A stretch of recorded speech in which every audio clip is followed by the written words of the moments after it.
Okay.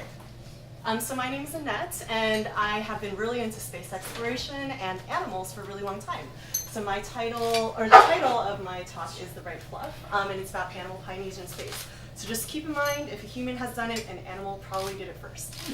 So when humans were trying to figure out what happens to the body during flight, a tool that they used was hot air balloons before they had planes.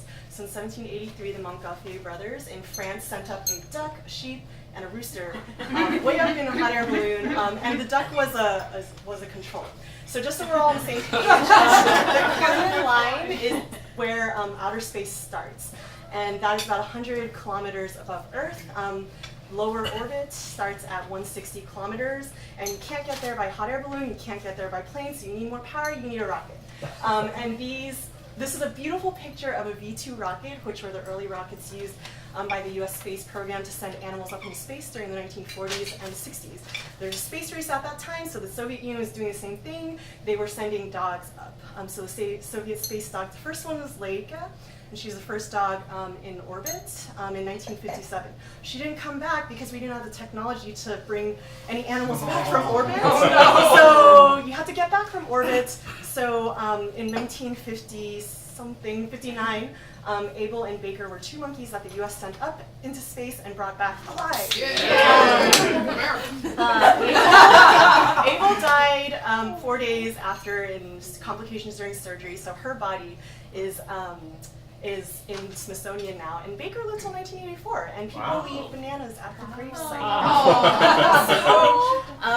And in 1960, the Strelka and Belka were two dogs sent by the Soviet Union on Sputnik, and they were the first animals to orbit the Earth and then also come back alive, as you can see.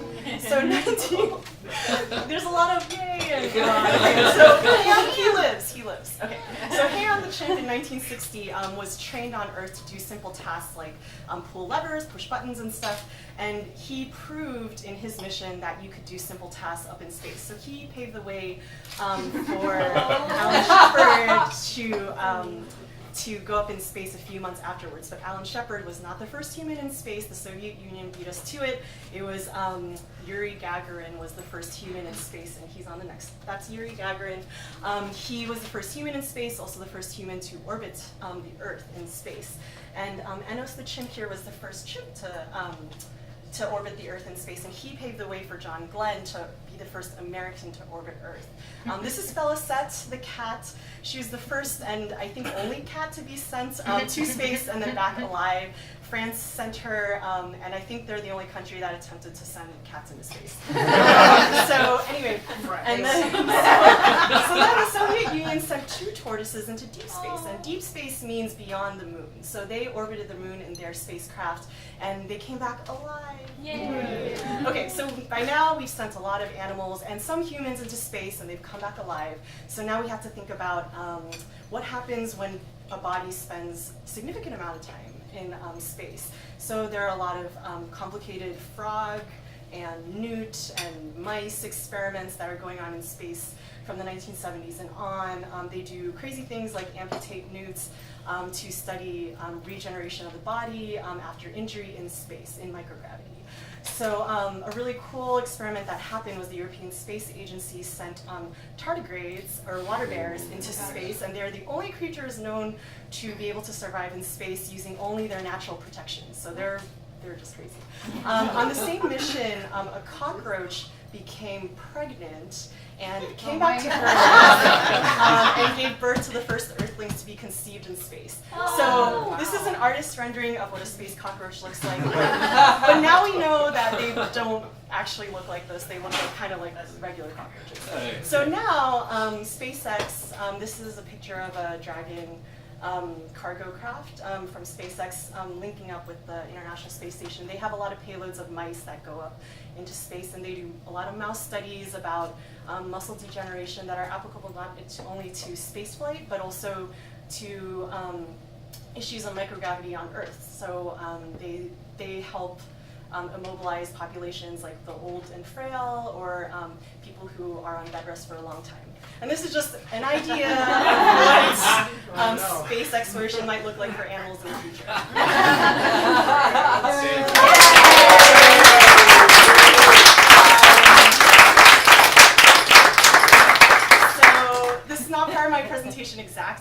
Jen has brought mooncakes in celebration of the Chinese Autumn Moon Festival, which was just on Monday, and also space. Space! And any questions or concerns? Yeah, Crystal. This is probably a no, but have they ever sent like water animals, only like fish? Or anything? Yeah, they Oh, have. yeah. They have. They've studied fish.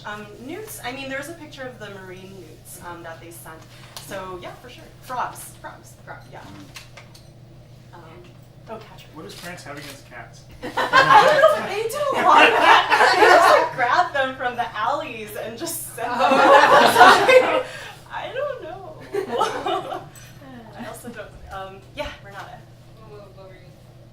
Oh, I'm sorry? You were when I raised my hand, you were in the middle of saying something. No, I don't. I was Okay. just going to go on about cats. Okay. So, So why animals in space? What's your interest in that? I don't know. It can't be much more than, I have an interest. Well, when I was a lot younger, I just really thought that space was like the final frontier, and it was amazing how we could get people and animals to space and back alive, and I just was that made a big impression on me. And animals, I like animals, I don't work with them, but I think they're awesome, and they pave the way for a lot of what humans can do. Yeah. Yeah. Yeah, Chris. So about tardigrades, what is the most extreme environment in which they've survived? Or like what is the threshold beyond which? They can survive intense like heat and intense cold as well. I mean, space sort of satisfies cold and lack of oxygen.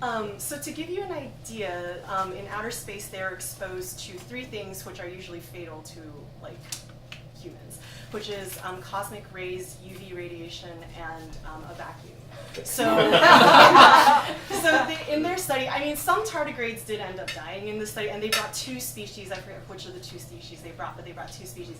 And so most of them were able to survive the vacuum of space and radiation from cosmic rays, but a lot that died were due to UV radiation. So I would say, like, send them to the sun, and they will just die. Okay, it's reassuring. That's probably Not a question, just a comment. That's an awesome picture. Yeah. Did you make it? It's a good cover I photo. didn't make it. I can't take credit for this, but I do agree it's an awesome picture. So, I mean, we can send the slides out and you can make it like your desktop picture or something. But, yeah. Yes, Renata. Renata. Yes. If you could do that, if you could go to space, would you do it? Ooh. Yes, you could. I would do it, but only if I could come back.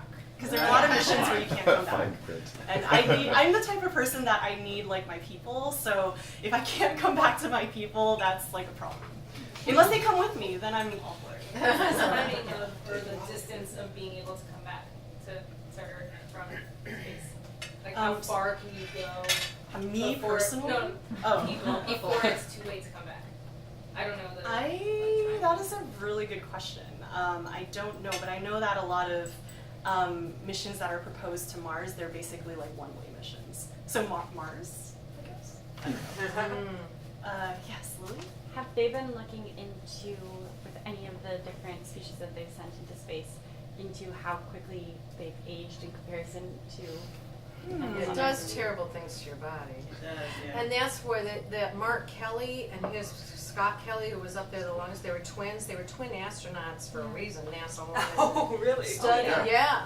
NASA wanted to study the effects of them, and Gabby Gifford's husband Mark stopped the space program because to take care of her. So now they've got a comparison of, okay, this body spent more time in space than this body. How are they going to age? I mean, the Kelly twins are tested. One of them is taller than the other now. Right. Yeah. Great underbones. No, they were identical twins. Yeah. And they have, and some genes have changed. Yeah. The jury's still out. So there is a lot of happens with stress age. Hard for on your body. space travel. That's true. I don't know if they're specifically studying aging in space, but I know. But there's the stress, the physiological effects of stress, but then also you have to consider that you are going faster in space than you are on Earth. So you do gain time by being out in space, but really so technically you might be younger, but your body might be aging faster. So. it's not worth it. Okay, you mentioned that there were one-way tickets to Mars. I mean, yeah. I don't know.